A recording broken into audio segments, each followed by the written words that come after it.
పుల్లారెడ్డి పుట్టినరోజు ఘనంగా నిర్వహించిన అభిమానులు. మల్లెల పుల్లారెడ్డి మాట్లాడుతూ ప్రతి నెల 1వ తారీఖున ఇంటింటికి తిరిగి పింఛన్లు పెంచడం చాలా సంతోషమని, పింఛన్ తీసుకున్న ప్రతి లబ్ధిదారుడు చెప్పడం జరుగుతుంది. రాయలసీమ అభివృద్ధికి కూటమి ప్రభుత్వం కట్టుబడి ఉంది. Nandyal MP Byreddy Shabari Nandyal MP doctor Byreddy Shabari మాట్లాడుతూ ప్రజలకు ఇచ్చిన సూపర్ 6 హామీలను అమలు చేస్తూ కూటమి ప్రభుత్వం అభివృద్ధి దిశగా ముందుకు సాగుతుందన్నారు. రాయలసీమలో పెట్టుబడులు పరిశ్రమలు తీసుకువస్తూ ప్రాంతాన్ని హార్టికల్చర్, ఎలక్ట్రానిక్స్ పరిశ్రమల హబ్గా తీర్చిదిద్దుతున్నామని పేర్కొన్నారు. జూలై 3న కడప స్టీల్ ప్లాంట్ నిర్మాణ పనులు ప్రారంభం కానున్నాయని తెలిపారు. గత వైఎస్ఆర్సీపీ ప్రభుత్వంపై విమర్శలు చేస్తూ 5 ఏళ్ల పాలనలో రాయలసీమకు చెప్పుకోదగ్గ అభివృద్ధి పరిశ్రమలు తీసుకురాలేదని ఆరోపించారు.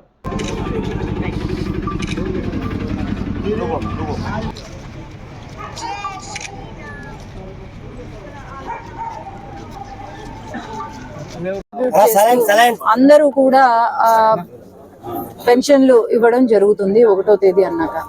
ఈరోజు సూపర్ 6 ని సూపర్ హిట్ చేస్తూ కేవలం మాటలతో కాదు చేతలతో మన తెలుగుదేశం పార్టీ ప్రజలకు ఇచ్చిన హామీని నెరవేర్చడానికి ఈరోజు కృషి చేస్తున్నారు. ముఖ్యంగా మన రాయలసీమ ప్రాంతంలో ఎన్నో పెట్టుబడులు వస్తూ, కంపెనీలు వస్తూ, పరిశ్రమలు వస్తూ, అట్లాగే రాయలసీమను ఒక రతనాల సీమగా, ఒక హార్టికల్చర్ హబ్గా, లేదంటే ఎలక్ట్రానిక్ హబ్గా, లేదంటే పరిశ్రమల హబ్గా మారుస్తున్నారు. దానికి ఉదాహరణే ఇప్పుడు 3వ తేదీ మన సీఎం గారు కడప స్టీల్ ప్లాంట్ నిర్మాణ పనులను ప్రారంభోత్సవం చేస్తున్నారు. ఈ కడప స్టీల్ ప్లాంట్ అనేది వేలాది మంది ప్రజల యొక్క ఆశ, అట్లాగే ఎంతో మంది యువతకు భవిష్యత్తు. అలాంటిది కడప స్టీల్ ప్లాంట్ ఫస్ట్ ప్రారంభోత్సవం చేసింది మన ముఖ్యమంత్రి గారు 2018లో అని నేను గుర్తు చేస్తున్నాను. అట్లాగే ఈరోజు వైసీపీ నాయకులు కొంతమంది మాట్లాడుతున్నారు, కడప స్టీల్ ప్లాంట్ మాదే, గూగుల్ మేమే తీసుకొచ్చినాము, భోగాపురం ఎయిర్పోర్ట్ మాదే అని కోతలు కోస్తున్నారు.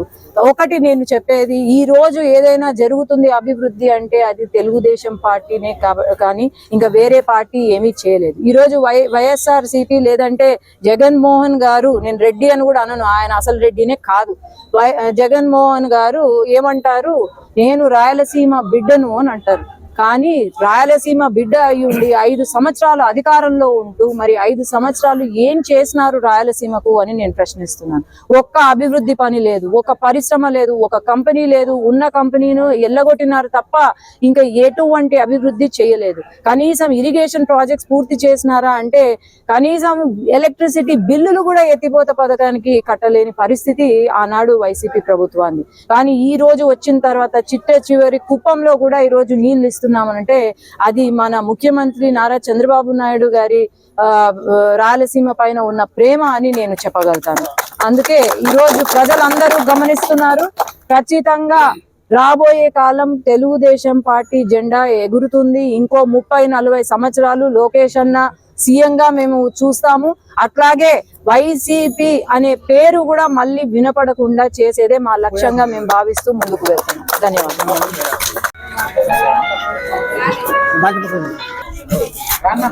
ఎంపీ గారి గురించి చెప్తాను, ఎంపీ గారి గురించే చెప్తాను. ఇప్పుడు ఎంపీ గారి గురించే అదే ఎక్కువ అదే పింఛన్. ఓకేనా, ఈరోజు 1వ తారీఖు మా చంద్రబాబు నాయకత్వాన తెల్లారుజామునే పింఛన్లు, ఎన్టీఆర్ భరోసా పింఛన్లు పంచడానికి మా బైరెడ్డి శబరి గారు ఎంపీ గారు రావడం జరిగింది. ఆయన వచ్చి ప్రతి ఇంటికి తిరిగి పింఛన్లు ఇంటింటికి పోయి ఇచ్చి పింఛన్లు ఇచ్చి వాళ్ళతో మాట్లాడి వాళ్ళ కష్ట సుఖాలను కూడా తెలుసుకొని వారు ఏమున్నాయి, మీ గేర్ల సమస్యలు ఏమున్నాయి, మీ సమస్యలు ఏమున్నాయి, అందరు ఇంటింటికి తిరిగి అడిగి తెలుసుకున్నందుకు మాకు బైరెడ్డి శబరి వచ్చినందుకు కూడా మాకు బాగా చాలా సంతోషంగా ఉంది. ఎందుకంటే ఎంపీ గారు అనేది చాలా వరకు అందరికి తెలుసు, కానీ మన బైరెడ్డి శబరి గారు ఎంపీ అయినాక ఇట్లా ఉంటుందా ఎంపీ గారు మాట్లాడేది, పార్లమెంట్లో అయితేనేమి, విదేశాల్లో అయితేనేమి, ఎక్కడైనా సరే ఇట్లా ఉంటారా ఎంపీలు మాట్లాడే వాళ్ళు అని ఒక మన బైరెడ్డి శబరి గారు బాగా ప్రజలకు అర్థమయ్యేటట్టు లోక్సభలో కానీ ప్రజల్లో కానీ ఇక్కడ నంద్యాల పార్లమెంట్లో మొత్తం కూడా ప్రతి ఊర్లో కానీ ప్రతి గ్రామంలో కానీ ప్రతి చోట కూడా నిత్యం ప్రజా సమస్యలపైన వాళ్ళ వికలాంగులు అయితే వాళ్ళకు కూడా మొన్ననే 3 కోట్ల చిల్లరతో వాళ్ళకు పనిముట్లు కూడా అవి కాళ్ళకు సైకిల్ పరికరాలు కూడా ఇవ్వడం జరిగింది. అవే కాదు, ఏదైనా సరే ప్రజల సమస్య ఏది ఉందంటే ఆమె రావడము, వచ్చి వాళ్ళ కాడ కూర్చొని మాట్లాడము, నీ సమస్య ఏముందమ్మా, నీ సమస్య ఏముందమ్మా, అన్న నీ సమస్య ఏముంది అని మన శబరమ్మ గారు రావడం జరిగింది. కాబట్టి వచ్చినందుకు వారికి ధన్యవాదాలు. అట్లాగే మొన్ననే మన చంద్రబాబు నాయుడు గారు మన జొన్నగిరి వచ్చి అది కూడా శంకుస్థాపన చేసుకోవడం జరిగింది, శంకుస్థాపన చేయడం జరిగింది. ఆయన కూడా ప్రత్యేకించి మన జిల్లాకు సంబంధించి మన జిల్లా తరఫున కూడా ధన్యవాదాలు. అట్లాగే మోడీ గారు, చంద్రబాబు నాయుడు గారు, లోకేష్ బాబు గారు, పవన్ కళ్యాణ్ గారు వారందరూ కూడా ఈ రాష్ట్రాన్ని అభివృద్ధి చేయడానికి ఇంతకుముందు ఎట్లా ఉండేది 5 ఏళ్ల కాలంలో ఇప్పుడు ఎట్లా ఉందో ప్రజలందరూ కూడా తెలుసుకుంటున్నారు. రేపు నెక్స్ట్ జరగబోయేది కూడా వాళ్ళకు వ్యతిరేకంగా జగన్ గారికి వ్యతిరేకంగా ఓట్లు వేయడానికి సిద్ధంగా ఉన్నారు. ఈ మధ్య మొన్ననే 2-3 రోజుల నుంచి అమరావతిలో రైతులను ఎవరెవరు పట్టుకపోయి మాకు వద్దు అంటే అమరావతి డెవలప్ కాకుండా చేయడానికి జగన్ కుట్రలు పండుతున్నాడు. ఆ కుట్రలను కూడా ప్రజలు, అక్కడున్న రైతులు, అందరు రాష్ట్రంలో ప్రజలందరూ కూడా గమనిస్తున్నారు. కాబట్టి జగన్ గారు ఇప్పటికైనా సరే అభివృద్ధి గురించి ఏం మాట్లాడతారో అడుగు చేర్చుకోవాలి తప్ప ఇట్లాంటివన్నీ ఫ్రాక్షన్లకు, కొట్లాటలకు ఎక్కడ చూడు గలాటలే, ఎక్కడ చూడు వాళ్ళకి నోరు ఎట్లా వస్తుందేమో మాటలు బూతు పదాలు తప్పితే వేరే ఏం లేదు వైఎస్ఆర్ పార్టీకి. కాబట్టి మా కూటమి ప్రభుత్వం తరఫున బ్రహ్మాండంగా చేస్తున్నాం. ఈ ఏరియాలో అయినా సరే, ఈ ఏరియా కూడా మొన్ననే ఇక్కడే వై జంక్షన్లో 70 లక్షల రూపాయలతో డెవలప్మెంట్కు మొన్ననే పని మొదలైంది.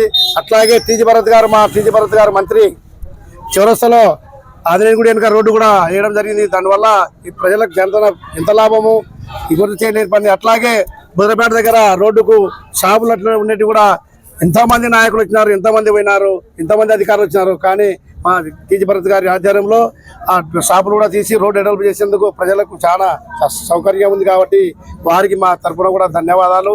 అట్లాగే టౌనే కాదు మన పానిజవర్గంలో కూడా మా నాయకులు అందరూ కూడా, మా ఎమ్మెల్యేలు అందరూ కూడా దినదినం తిరుగుతూ ప్రతిరోజు కూడా చూస్తున్నారు మీరు.